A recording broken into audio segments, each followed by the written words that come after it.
Muito bem, hoje então, gente, a gente vai dar continuidade ao nosso capítulo 13. Eu queria que vocês, assim, mais uma vez, prestassem muita atenção, eu até já pedi isso outras vezes, especificamente nesse capítulo, devido à complexidade, né, do tema e à importância do tema, porque não é só a questão da, digamos assim, do tratamento levado a efeito para os processos de esquizofrenia, mas eles abordam uma gama mais ampla. Tudo que se aplica aqui, não exatamente nesse mesmo nível, mas tudo que a gente trata dentro do processo de tratamento e de tentar entender a psique humana, que traz a sua bagagem espiritual de muitas e muitas experiências, né, no plano espiritual ou na matéria, tudo que a gente aprende aqui, ele tem um reflexo, uma possibilidade de aproveitamento em outros tipos de psicose e neurose.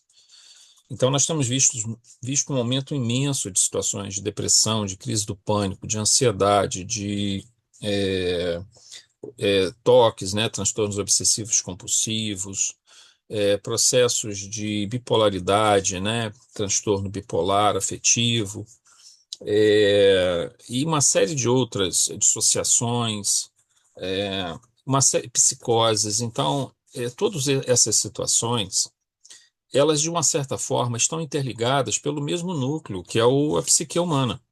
Então, quando eu estudo meio que o funcionamento, pelo que a espiritualidade está nos passando, de como se desenrola, de como se estabelece uma doença mental ou uma neurose, que não chega a ser uma doença mental, como normalmente nós falamos, mas é um transtorno, né, mental, a gente consegue meio que entender o conjunto desse processo, por isso que a importância disso. Então, se tiver dúvidas, perguntem. Se não quiserem perguntar na hora, mandem depois para mim pelo WhatsApp, tá? Não deixem de mandar, não guardem dúvidas, que vão ser importantes também para os outros que provavelmente também as têm, né?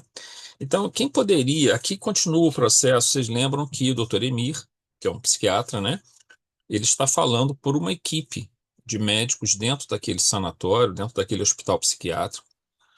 O Dr. Emir, lembrando, né, mais uma vez, ele é um médico com a missão de trazer para a Terra, um médico jovem, né, 30 e poucos anos, de trazer para a Terra essa abordagem da psiquiatria à luz do espiritismo, à luz da espiritualidade, envolver os tratamentos dentro desses dois processos. Ele se preparou por muitos anos na espiritualidade, cursando instituições na espiritualidade, preparando para esse nível de conhecimento. Ele é secundado, né? Ele é o mentor dele, o Dr. Ximenes, desencarnado, que o intui, que o protege, que o envolve dentro dessa tarefa. E aqui ele está numa reunião explicando sobre esquizofrenia a outros médicos que trabalham naquela instituição, alguns espíritas, outros não, né? Mas todos aceitam, de certa forma, a proposta de tratamento que está sendo realizado. E, obviamente, alguns ali também vão sendo aos poucos convencidos da eficácia desse tratamento holístico, né? Que você pega vários aspectos, você vai tratar a parte farmacológica, você vai tratar a parte psicológica, vai tratar a parte espiritual, vai fazer o envolvimento de todas essas técnicas e recursos para que o resultado seja o melhor possível, tá? Então, quem que poderia ler para a gente o item 5? Ainda não se pôde padronizar. Página 139 para quem tem esse livro aqui, né? Não sei, aí vai depender de cada um aí, mas aqui no meu é a página 139. Ainda não se pôde padronizar o conceito de esquizofrenia. Isso é ele explicando. Quem poderia ler para a gente? Eu leio. Ok, Valerinha.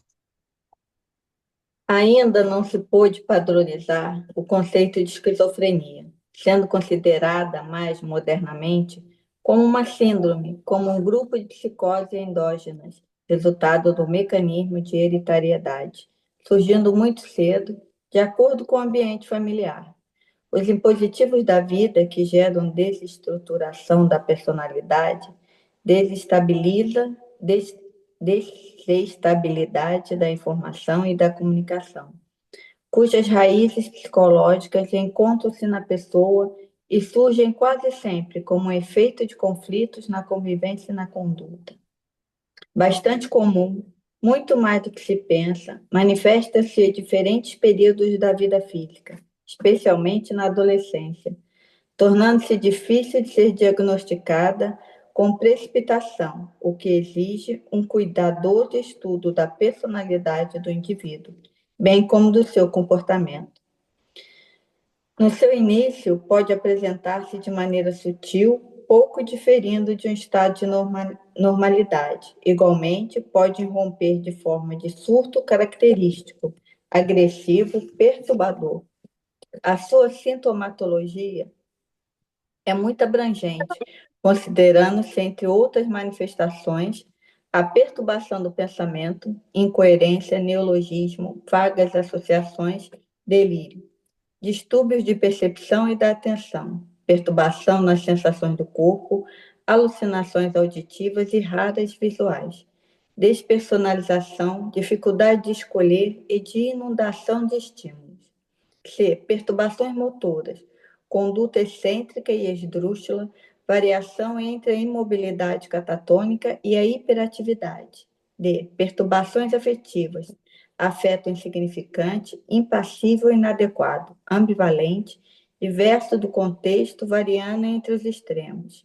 E. Isolamento social, solitário, sem amigo, desinteresse sexual, medo de convivência com os outros. O expositor calou-se por pouco, organizando as ideias em razão da complexidade do tema e mais sintonizando com o mentor, logo dando continuidade. Existem muitas teorias para justificar o seu surgimento, tais como a bioquímica, que considera o desequilíbrio neuroquímico como responsável pelas falhas da comunicação celular do grupo de neurônios responsáveis pelo comportamento, pela senso-percepção, pelo pensamento, a biológica molecular, que diz respeito a anomalias no padrão de células cerebrais durante a formação antes do nascimento, a genética, demonstrada pela presença do distúrbio em membros da mesma família, a do fluxo sanguíneo cerebral, que apresenta uma grande dificuldade de coordenação nas atividades entre diferentes áreas cerebrais, conforme tem sido constatado nas investigações das imagens cerebrais, quando nos mapeamentos com emissão de positrons, e do estresse, que se encarrega de agravar os sintomas, especialmente pessoas que participaram de violências, como estupro, revoluções, acidentes graves, guerras, atos terroristas, assaltos, a da drogadição, que também agrava os sintomas, não se podendo demonstrar por enquanto que seja responsável pela ocorrência. Outros estudos ainda analisam as consequências virais ou remota possibilidade de um vírus da esquizofrenia, permanecendo sem qualquer confirmação. Entre as alucinações nos esquizofrênicos, as mais comuns são de natureza auditiva, em forma de vozes que humilham o paciente, que o xingam, depreciam, perseguem, ameaçam. Igualmente, os delírios fazem parte do seu esquema de sintomas perturbadores, como manias persecutórias, através das quais alguém deseja matá-lo ou prejudicá-lo. Esquizofrenia paranoide. As perturbações do pensamento também surgem gerando confusão no enfermo, que apresenta alteração da sensação do eu, negando a própria identidade, ou que um outro ser lhe tomou o corpo e leva ao desequilíbrio, ou que ele não existe, ou que seu corpo é uma ilusão, esquizofrenia desorganizada. São muito comuns ainda a apatia, o desinteresse, a falta de motivação para qualquer realização, abandonando-se a indiferença, inclusive em relação à higiene. Quase sempre o paciente é vítima de embotamento afetivo, porque as emoções não são mais experimentadas como anteriormente. Por fim, o isolamento social já referido. Muito bem. Então, vocês Alguém se identificou? veem que é bem complexo o quadro. É. É, é uma mistura muito grande de vários tipos de, porque aí o esquizofrênico, ele precisa ter alguns desses Não precisa fechar toda essa sintomatologia, né? O quadro de esquizofrenia vai ser fechado a partir da presença de alguns desses sintomas, porém outros ficam no limiar ali, onde não chegam a ser qualificados como esquizofrênicos, mas estão num nível muito próximo, como acontece, por exemplo, no caso do autismo, em que você pode ter um traço de autismo muito leve, que passa até desapercebido, mas um exame mais cuidadoso vai mostrar, às vezes, que a criança apresenta apresenta-se como autista, mas num traço muito, muito leve. Então, assim, todos esses quadros de transtornos, seja eles psicóticos, que é o caso da esquizofrenia, os transtornos neuróticos, né, que inclui aqueles em que você não tem uma distorção da realidade, da percepção, ou não tem uma desorganização mental completa, o que acontece, vejam, quando a gente fala de neurose, tá? A gente fala principalmente. A neurose ela é um processo de um sofrimento psíquico, e junto com esse sofrimento psíquico, nós temos um pensamento recorrente. Quase sempre temos uma compulsão, tá? Ou seja, no caso da ansiedade, aquela compulsão pelo medo do que vai acontecer, pela preocupação do que vai acontecer, sem extrapolando, digamos assim, aquilo que deveria ser o correto no analisar esse processo. Você extrapola isso. O teu nível de preocupação é muito maior do que o seria numa pessoa que está equilibrada, né? Pois é. Oi, Vera.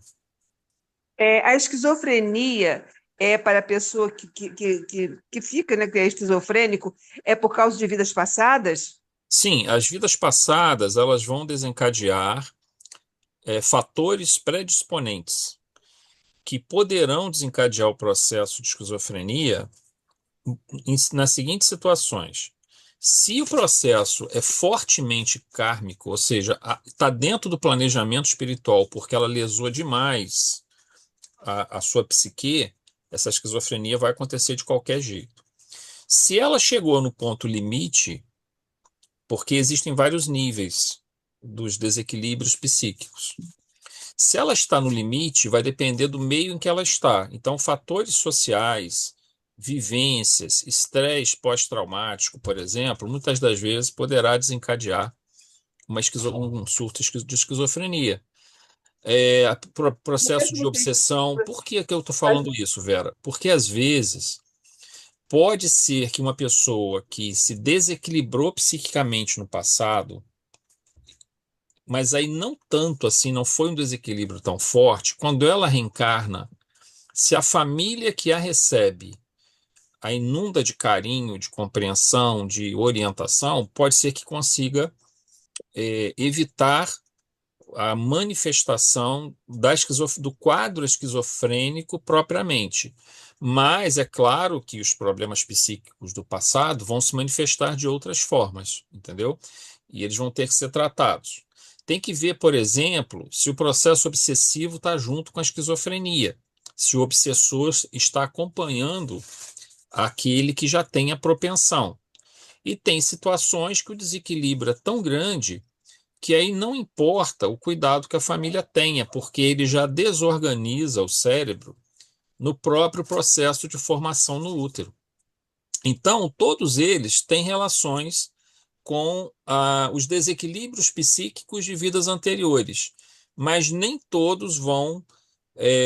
Você vai vir com a propensão em alguns casos, em outros vai vir com um determinismo mesmo, porque o desequilíbrio é muito grande, então vai lesionar as áreas do cérebro, então vai desencadear a esquizofrenia, ou então o processo obsessivo é muito forte mesmo, porque o débito e a ligação com o obsessor é muito intensa, e tem situações que estão nesse limiar que eu falei.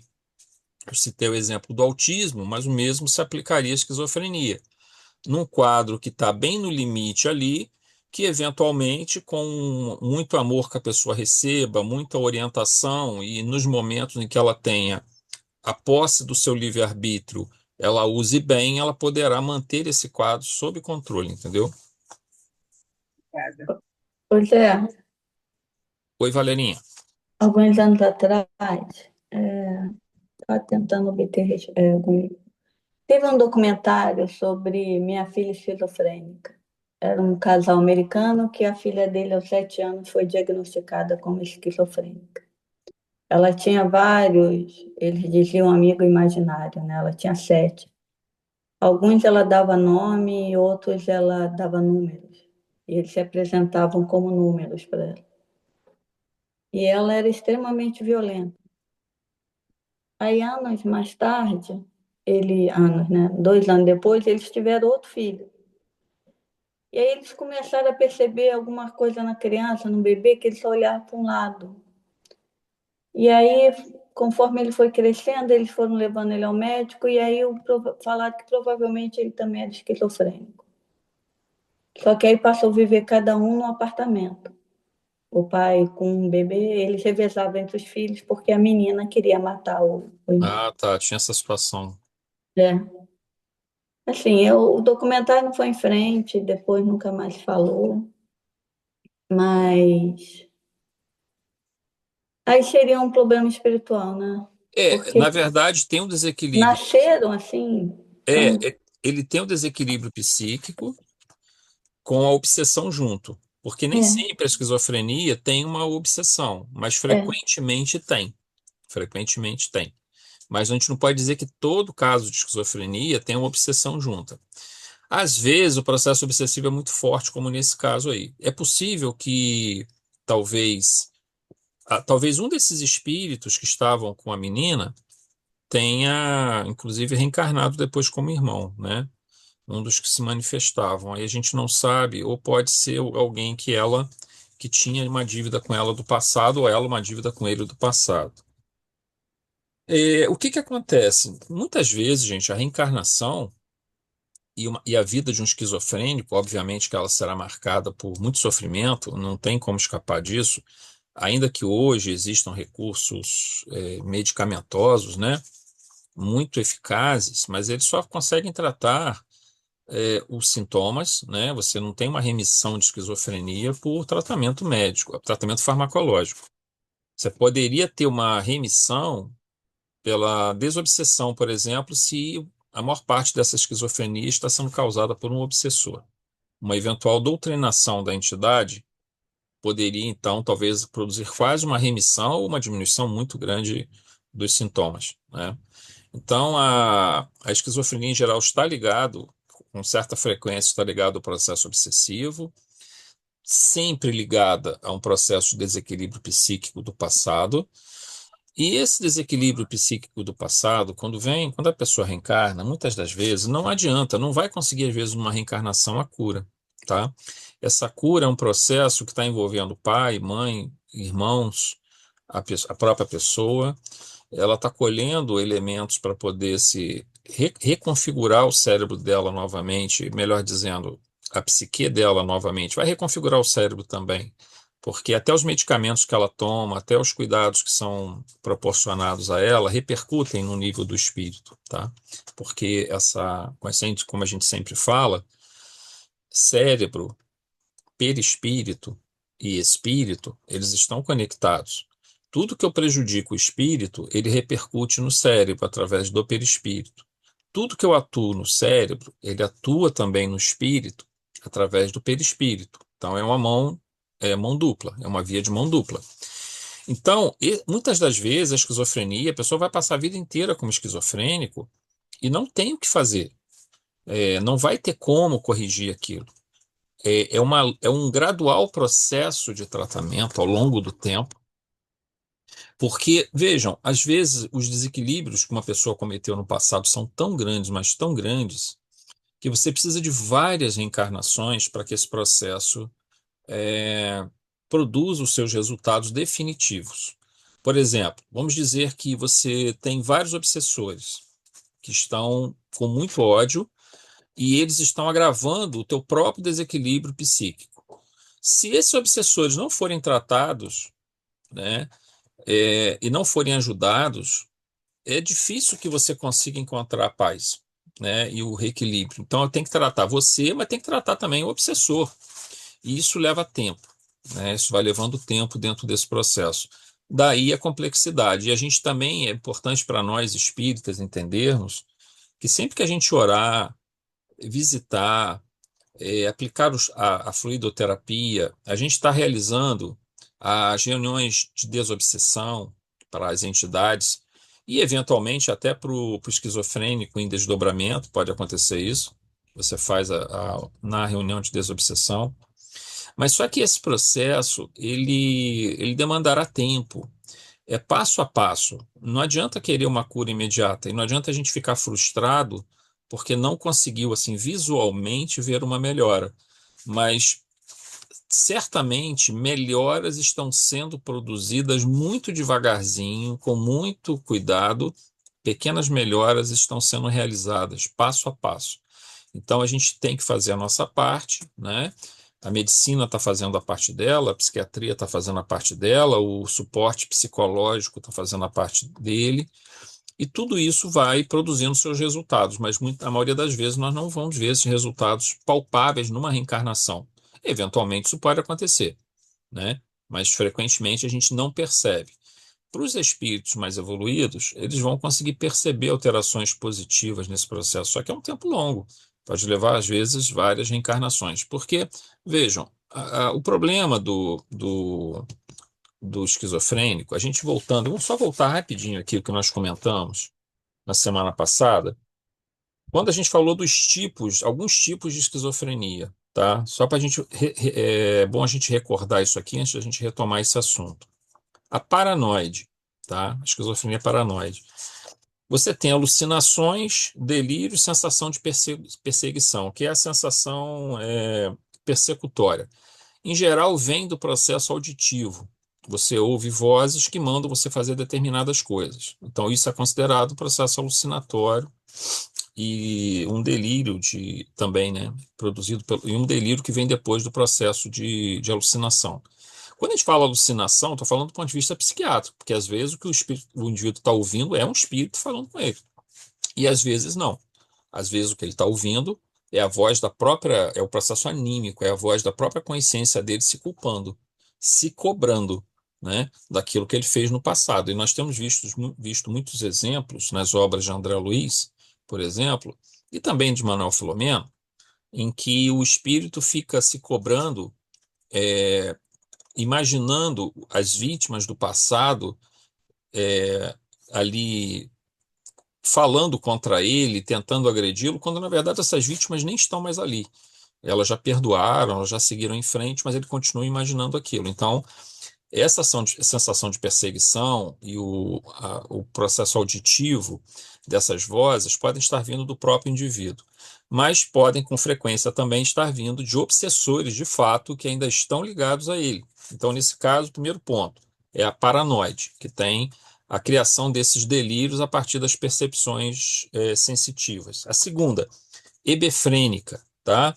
A dificuldade de organizar os pensamentos, o que leva a uma espécie de comportamento mais infantil, comportamento de imitação, né? Pensamentos mais infantilizados.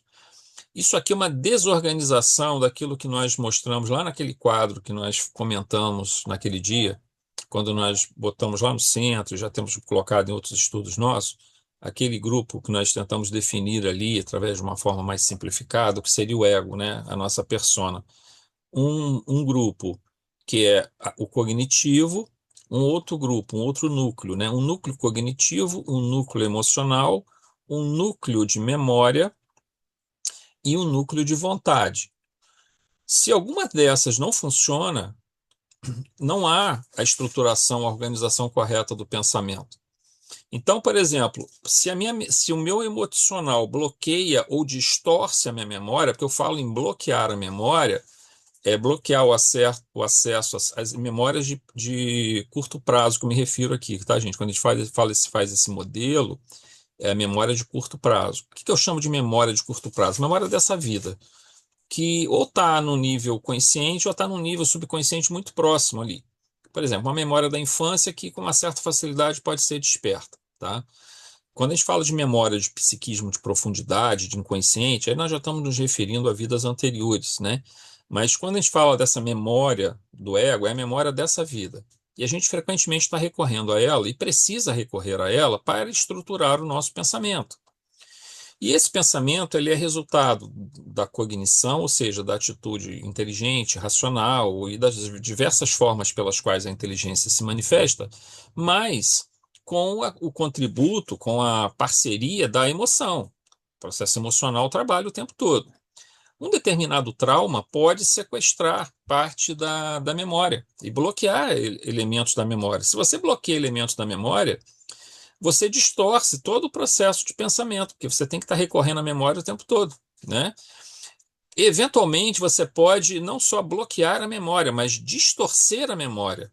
Quando você vai buscar lá no registro da memória, você imagina uma outra coisa que não aconteceu, mas você distorceu ela, tão forte foi a carga emocional. Então, isso também faz com que todo o processo de elaboração do pensamento esteja totalmente prejudicado, né? E às vezes a distorção é cognitiva também. Ou seja, o indivíduo ele lesou tanto a lei, ele lesou tanto ele entrou tanto em conflito com a lei divina que está dentro dele mesmo, todos nós temos a lei divina dentro de nós, que ele desorganiza a capacidade cognitiva. Então ele começa a elaborar situações absolutamente absurdas na mente dele. E, obviamente, o emocional não consegue ajudar muito nesse ponto, né? Então, nós temos vários elementos que podem desorganizar a nossa capacidade de pensamento. 100% nós nunca funcionamos, nós sempre temos algum nível de transtorno mental, seja ele psicótico, seja ele neurótico, todos nós temos. Nós temos subpsicose, subneurose ou neurose, é mais comum, né? Quase todos nós temos processos neuróticos, eventualmente alguns processos psicóticos ou subpsicóticos, porque há uma desestrutura nesse funcionamento da psique, né?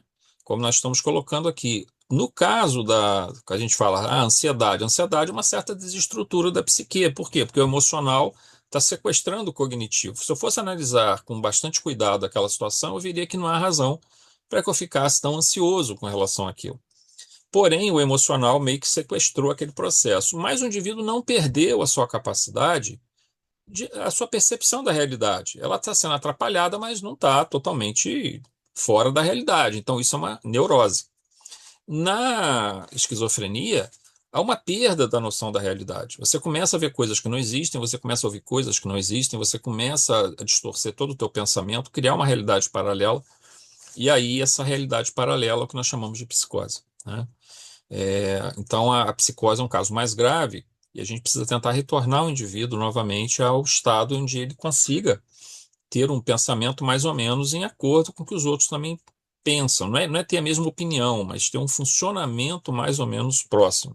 Então, no caso do hebefrênico, ele tem essa dificuldade de organização dos pensamentos, né? O catatônico vem o processo de mutismo, pode ser confundido também com um grau muito elevado de autismo, né? Mas, em geral, como você tem outros fatores, né, que eventualmente se misturam, esses foram os três principais que nós colocamos. A gente botou 6, mas esses foram os três principais que nós colocamos na semana passada. Então, é só bom lembrar isso, porque nós temos uma situação de excitação muito grande do nível perceptivo. O indivíduo é muito sensível ao processo de percepção de como ele percebe a realidade e amplifica isso e distorce essa percepção, né? A produção do pensamento, a maneira como ela é trabalhada, né? Como o pensamento trabalha, como o cognitivo trabalha, como a memória trabalha, no esquizofrênico, todo esse processo está comprometido.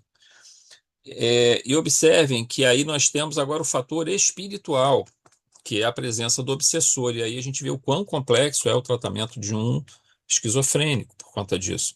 Porque às vezes você já tem um desequilíbrio do próprio indivíduo, voltando àquela pergunta que a Vera fez, se o próprio indivíduo já se desequilibrou lá no passado, tá? Por conta de um comportamento totalmente equivocado ou conflituoso em relação à lei divina, né?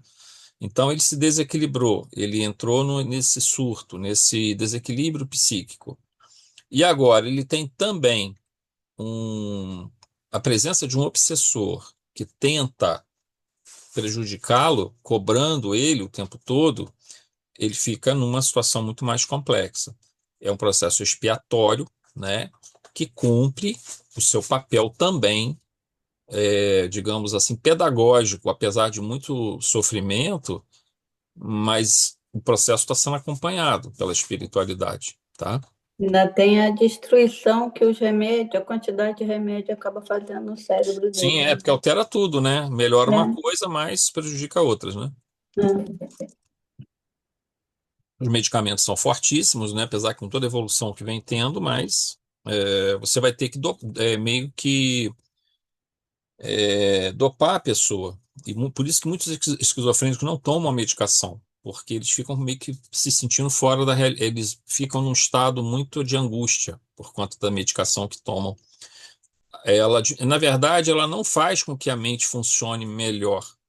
O que ela faz é que a mente não funcione direito, funcione menos, com menos excitabilidade, com menos reatividade. Portanto, ele se torna menos agressivo, ele processa mais lentamente o pensamento dele, ele percebe com mais torpor esse processo, ele se aproxima mais digamos, do catatonismo, vamos dizer assim. Não chega a ficar catatônico, mas ele vai ficar mais lento. Então, dentro desse processo, você consegue meio que manter ele um certo controle, mas ele perde muita capacidade que ele até teria na esquizofrenia fora do surto, né? Ele não vai ter o surto, mas também não vai ter os estados lúcidos que ele tem fora do surto quando ele é esquizofrênico, porque o esquizofrênico não fica no surto o tempo todo, né? Geralmente ele tem momentos em que ele está fora desse surto, a não ser que haja uma obsessão assim gravíssima, né? Que os obsessores não deixem em paz nenhum momento, mas normalmente não é isso que acontece, geralmente não é assim. Bom, vamos fazer o 5.1 aqui. O Dr. Emílio, intuído por seu mentor espiritual, traz uma ampla gama de distúrbios cognitivos e emocionais que são encontrados mais comumente nos diagnósticos de esquizofrenia. Antes de entrarmos em alguns detalhes, reforçamos nosso comentário no item 4.2, né, que a gente fez no item 4.2, sobre uma classificação aproximada, uma simplificação de tipos e subtipos que possam auxiliar a fechar um diagnóstico e criar as condições iniciais de um tratamento. Há uma imensa dificuldade de se tentar compreender a natureza dos transtornos mentais, pois mesmo a definição do que seja consciência, e eu, o ego, o self, são objetos de nossas buscas e, portanto, definir desarranjos, disfunções e que vamos denominar de transtornos mentais serão, por enquanto, aproximações e que já representam, de toda forma, grandes avanços na busca do tratamento desses problemas. Ora, se nós mal conseguimos definir o que é consciência, por exemplo, esse modelo que a gente sempre utiliza aqui, um núcleo cognitivo, um núcleo emocional, um núcleo de memória recente, um núcleo de vontade. Gente, isso aí é uma simplificação ao máximo, tá? É uma forma intuitiva da gente tentar perceber isso, mas é claro que isso está longe da realidade concreta de como se estrutura a consciência. A consciência é muito mais complexa do que isso. Isso é uma forma só da gente tentar fazer uma maneira mais assim didática da gente tentar entender.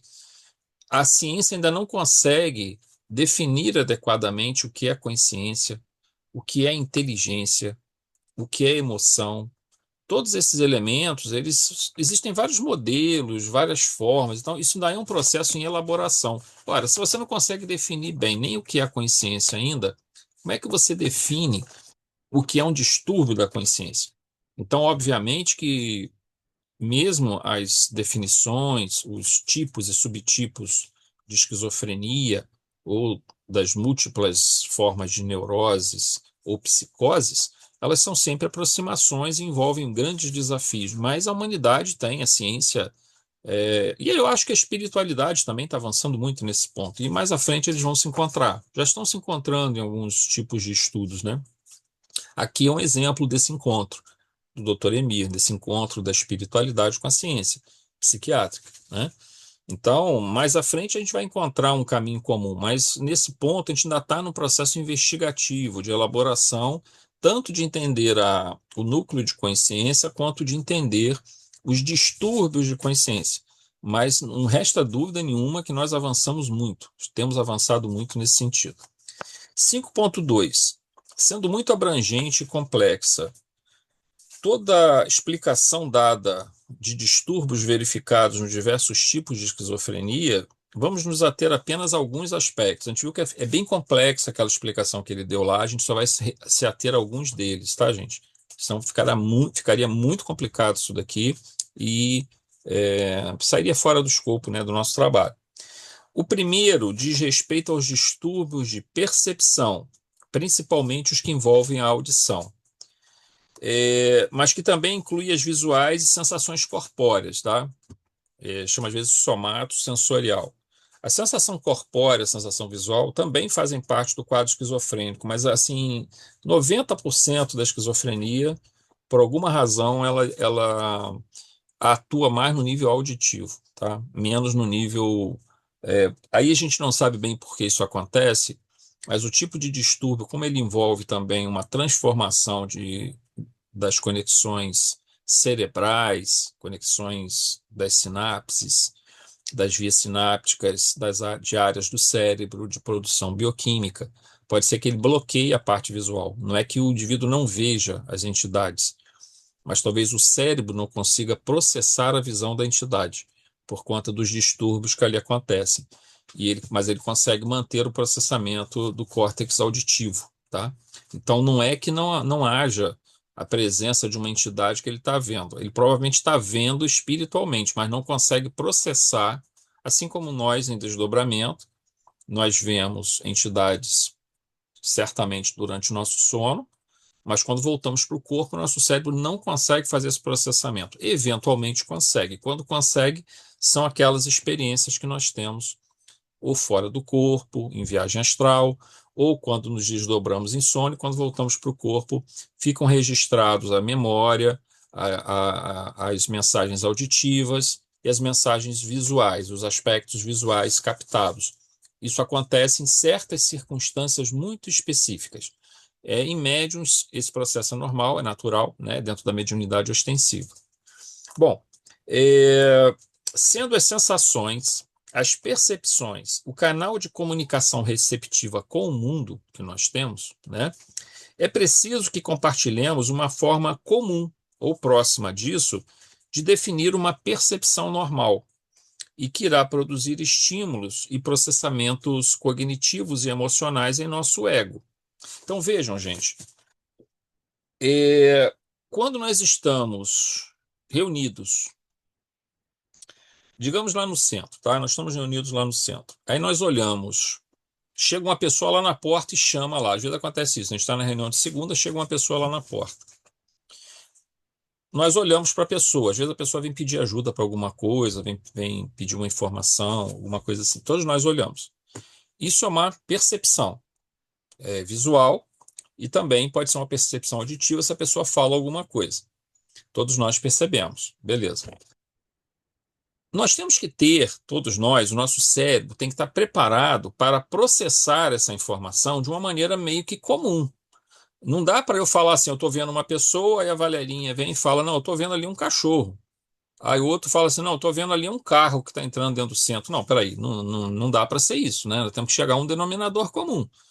Então, a nossa percepção, ela está estruturada, seja pela história do nosso espírito, por todas as vivências, por toda a construção da consciência que foi sendo efetuada ao longo do tempo, e também pela forma como o nosso cérebro se estrutura, e é comum a toda a espécie humana, nós vemos aquele indivíduo, aquela pessoa que está ali na porta, mais ou menos de uma maneira comum. Pode ser que a gente. É claro que vão ter aí elementos assim, eu vou focar no cabelo da pessoa, o outro vai focar na barriga, o outro vai focar no rosto, o outro vai focar na voz. Tranquilo, as nossas atenções são movidas por diferentes motivos, né?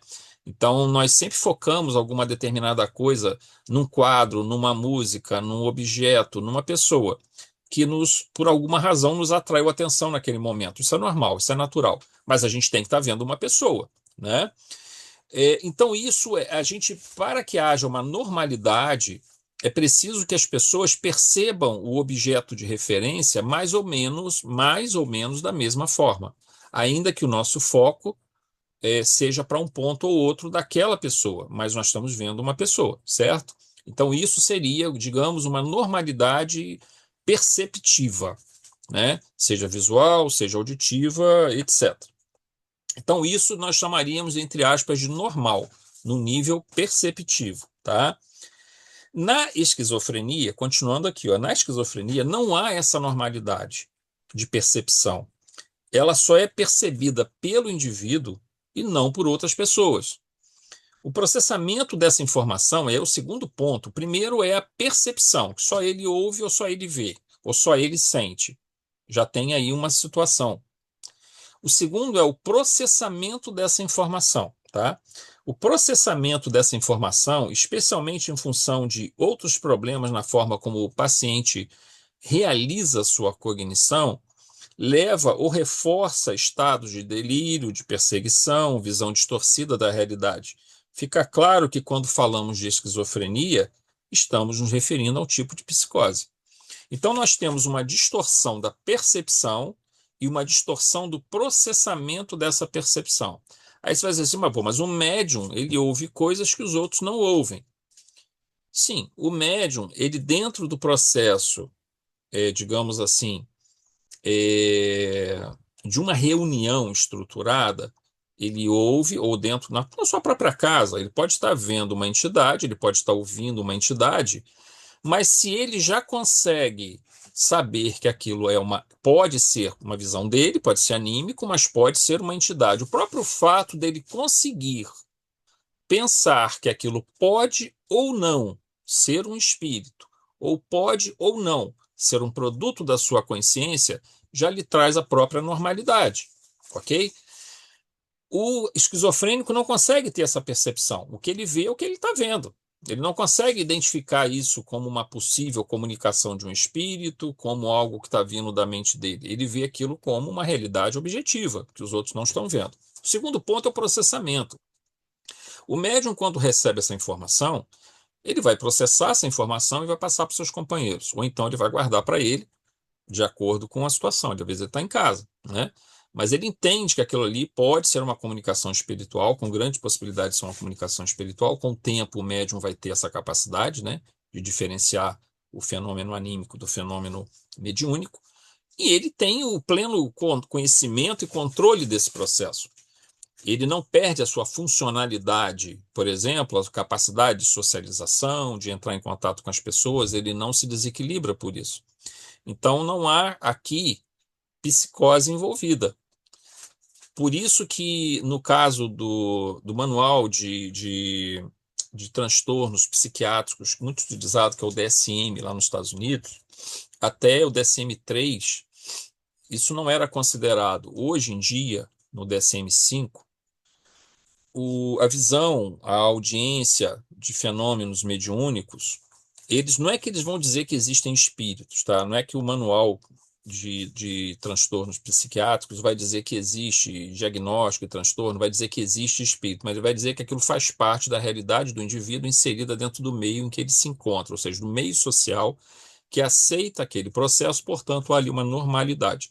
Não há nada anormal. Para nós espíritas, nós ainda acrescentamos um outro ponto. Há uma realidade objetiva naquele espírito que o médium está vendo. Porque nós temos aí toda a nossa história dentro do espiritismo que trata da questão de como os espíritos se desdobraram, né, desde a época de Kardec até um pouco antes, para provarem sua própria existência para nós e nos ajudarem a entender a nossa sobrevivência após a morte. Então, esse tipo de comparação, sempre que fosse tentar fazer entre o psicótico e um médium, ela não tem procedência, tá? Aí você vai dizer assim, mas e o médium obsidiado que começa a ver projeções lançadas na mente dele por entidades obsessoras que distorcem a própria percepção? Se esse médium tiver com desequilíbrio psíquico também, e de fato essa mediunidade vai estar dentro de um quadro maior de perturbação, porque a mediunidade por si só é neutra. A mediunidade bem trabalhada numa mente saudável, ela é útil. Ela produz o crescimento espiritual da criatura, ela dá oportunidades de tarefas importantes. A mediunidade dentro de um quadro de distúrbio psiquiátrico, psicótico, ou de uma obsessão grave, de entidades muito inferiores ao qual o espírito está o obsidiado está vinculado a essas entidades, está dentro de um quadro de obsessão. E, portanto, a obsessão também no futuro será também considerado uma variante da doença psiquiátrica. Ainda não é, porque eles consideram isso dissociação, consideram isso alucinações paranoides, no caso da obsessão, quando ela traz a doença, tá? No caso, a obsessão, né? Não a mediunidade, a obsessão. Então, ele não vai tratar que é uma influência espiritual, mas vai tratar que o indivíduo está perturbado psiquicamente. Diferente do médium, que dentro do seu meio, onde ele recebe uma entidade, se comunica e tudo mais, para um psiquiatra aquilo não é mais visto como uma anormalidade como era vista no passado. E não tem tanto tempo isso não. Na década de 80, década de 70, era visto dessa forma, como uma anormalidade dentro da psiquiatria. A psiquiatria evoluiu, assim como a neurologia também evoluiu, quando a gente fala de neuroplasticidade e tudo mais, a psiquiatria também evoluiu. Então, ela conseguiu entender que o contexto espiritual está envolvido na forma como a pessoa vive, né? Isso é um campo muito bacana que tem se desenvolvido. Mas é claro que se aquela presença espiritual traz sofrimento e desequilíbrio para o indivíduo, ele não consegue lutar com aquilo, ou seja, tem um mecanismo obsessivo ali, então o quadro todo se constitui um transtorno mental, psicótico, tá? E no caso da esquizofrenia, isso é extremamente comum. Bom, 5.3. O segundo aspecto, então o primeiro aspecto é esse, gente, é a presença de uma percepção que pode ser visual, sensória, mas principalmente auditiva, e o indivíduo não consegue, ele não faz nenhuma crítica a esse processo, ele não entende o que está acontecendo, ele só sabe que aquilo ali é o que ele está vendo e que está mexendo com ele. E ele vai processar aquilo como sendo uma realidade mesmo, só que de uma maneira distorcida, porque ele não consegue ter um espírito crítico. A cognição do esquizofrênico, ela está prejudicada, ela tá, digamos assim, ela não funciona num sistema causal todo, digamos assim, a construção da nossa cognição, ela é feita passo a passo. Até no ato de tocar um instrumento musical, você está utilizando a sua inteligência musical. Ora, você vai utilizar uma sequência de notas que se encadeiam para produzir uma melodia, para produzir uma música, para produzir uma harmonia ali, né? Então, até na forma de se fazer uma música, você está seguindo uma sequência. Tudo estabelece esse padrão. Sempre que a gente utiliza a nossa cognição, nós utilizamos padrões, utilizamos sequências, utilizamos causalidades, né? O que vem antes, o que vem depois. Num desenho é a mesma coisa, se você estiver pintando. Se você estiver trabalhando um problema matemático, vai ser feito dessa forma. Se você estiver estabelecendo uma redação, você não vai começar pelo final e terminar pelo começo, né? Você vai começar pelo começo da tua ideia até chegar à tua conclusão. Você não vai começar pela conclusão e terminar o teu texto no início, né? Na primeira palavra. Se você fizer isso, alguma coisa está errada, né? Na tua forma de elaborar a tua cognição. Então, tudo isso é bem estruturadinho. No esquizofrênico, isso não está estruturado. Ele mistura essas fases, esses processos. Ela não existe uma lógica envolvida. Portanto, ele não consegue ser crítico em relação a essa realidade percebida que, por si só, já está envolta em muitos problemas, né? Nesses níveis de percepção, tá? Então, é muito importante a gente ter isso em mente. No 5.3, a gente coloca o segundo aspecto a ser tratado envolve criações mentais persecutórias, ou seja, de perseguição. Isso está muito presente na figura do esquizofrênico, o que indica sentimentos de culpa muito fortes, tá? Em geral, o sentimento persecutório, a sensação persecutória, ou seja, a sensação de perseguição, de estar sendo perseguido, frequentemente, a gente não vai dizer que isso é 100%, mas frequentemente se relaciona a sentimentos de culpa muito fortes do passado. Então, o indivíduo vai tratar como sendo um sentimento de perseguição, tá? Vai ter essa sensação. Então, ele tem uma falsa crença de que se encontra sendo perseguido. Como citamos logo acima, a percepção sensorial, especialmente auditiva, reforça essa ideia de estar sendo perseguido. Porque nas próprias vozes que ele está ouvindo, ele sente. No caso do que a Valéria citou, dessa menina, eu não sei se foi esse o caso. A Valerinha não está aqui, né? Acho que ela não conseguiu voltar. Pode ser que as vozes mandassem ela fazer determinadas coisas, pode ser que as vozes a condenassem por alguma coisa. Aí nós não sabemos, porque teria que ter mais detalhes, mas as duas situações podem acontecer. Mas é frequente ele receber ordens, né? ou então receber acusações. Então, esses tipos de. Ou então ele se sente perseguido por aquelas vozes. Então, é uma sensação muito ruim para o indivíduo que sofre o processo esquizofrênico, tá? Como citamos logo acima, a percepção sensorial, especialmente a auditiva, reforça essa ideia de estar sendo perseguido, mas a princípio ela não é a causa disso. A disfunção cognitiva e emocional, a fragmentação do ego, ele está meio que fragmentado, leva a esse desenvolvimento enfermiço da mente. Porque se ele estivesse bem equilibrado, o fato de você ouvir vozes que estão te acusando de alguma coisa, se a tua cognição tivesse bem equilibrada e o teu emocional tivesse razoavelmente equilibrado e o teu mecanismo de memória com acesso possível pela cognição e pelo emocional, você conseguiria identificar que você está com algum problema, você vai procurar um médico, por exemplo, né? Você vai procurar a ajuda de uma outra pessoa. O que está acontecendo na minha cabeça que eu estou ouvindo essas vozes, né? Ou você vai procurar um centro espírita, pode ser que seja uma mediunidade, né? Você vai ter o discernimento para isso. O esquizofrênico não consegue ter esse discernimento, ele se confunde com aquele processo e ele entra num quadro de agravamento, em função, dessas vozes.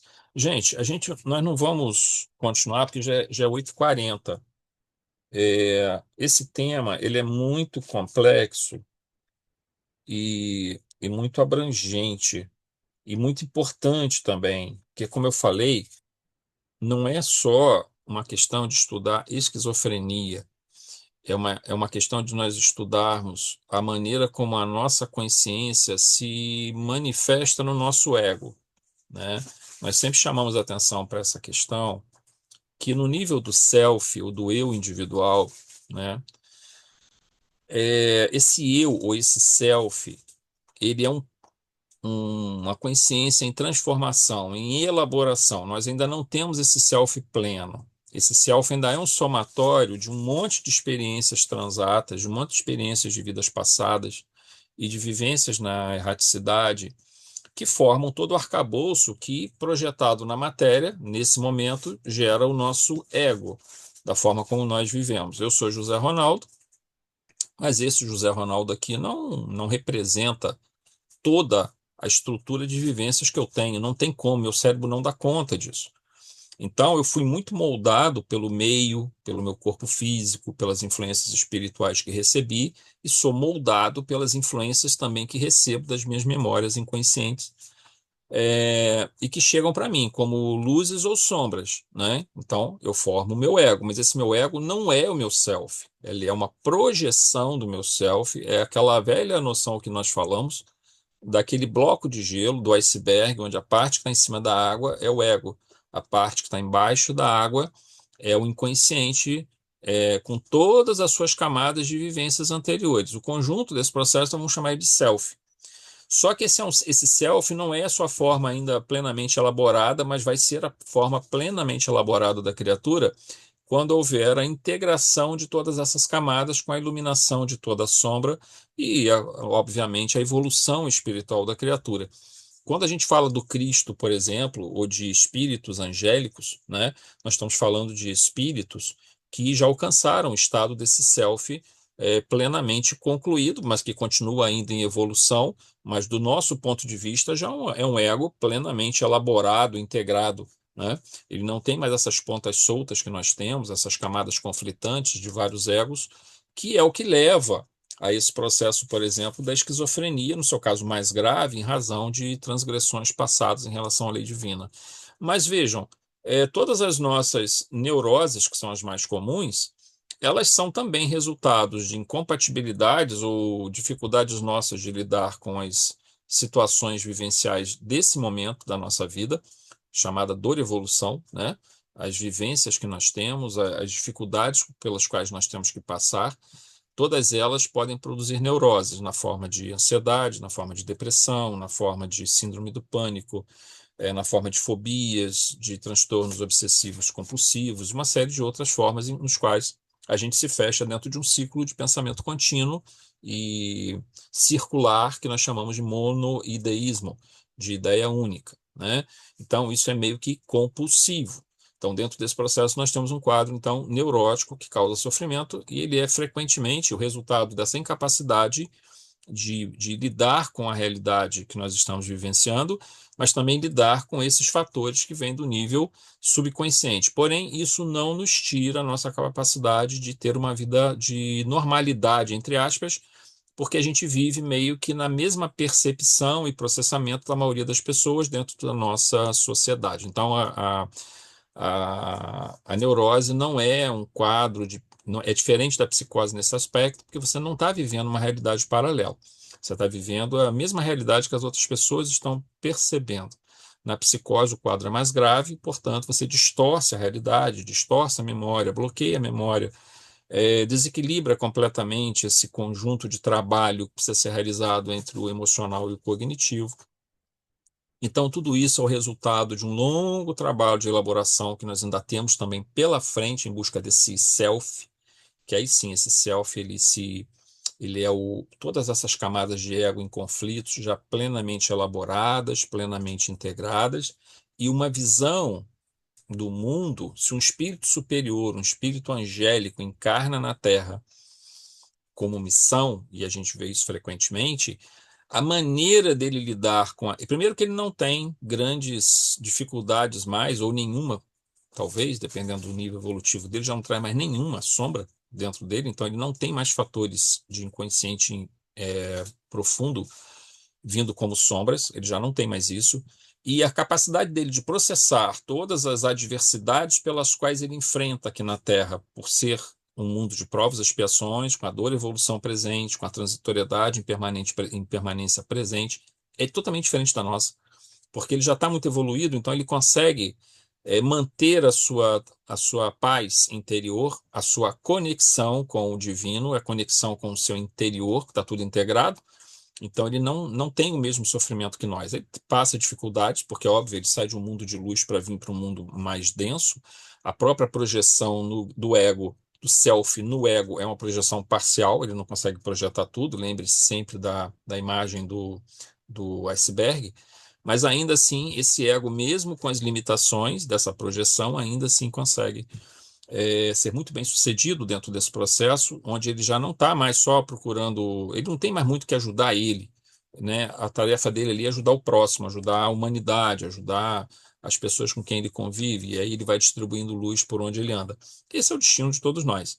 Então, dentro desse processo de estudo dessas psicose específica, que é a esquizofrenia, nós vamos ver outros casos no livro, a gente vai tentando entender o funcionamento da nossa própria consciência, né? Entendendo como as pessoas funcionam, como funciona a mente das outras pessoas, como funciona a nossa mente. E essa é uma busca também, um caminho para o autoconhecimento. Tá? Tem as suas dificuldades, tem as suas complexidades, tem. Não, vou dizer que é fácil? Não, não é fácil. É difícil. Por isso que eu falei, anotem, perguntem semana que vem, tragam as dúvidas que anotaram, mandem pelo WhatsApp para mim, tá? A gente vai tentar, talvez eu não consiga responder muitas dessas dúvidas, mas o que eu puder responder, eu vou tentar responder, porque eu também estou no processo de aprendizado dentro disso aí, né? Mas a gente precisa entender que isso aqui é muito importante, porque não se aplica só ao processo da esquizofrenia, se aplica a todo o estudo da consciência e dos distúrbios de consciência que afetam praticamente todos nós, né? Com outras formas desses transtornos neuróticos ou psicóticos, ok? Então nós vamos pausar, tá? Hoje. Semana que vem a gente continua a partir do item 5.4, tá bom, gente?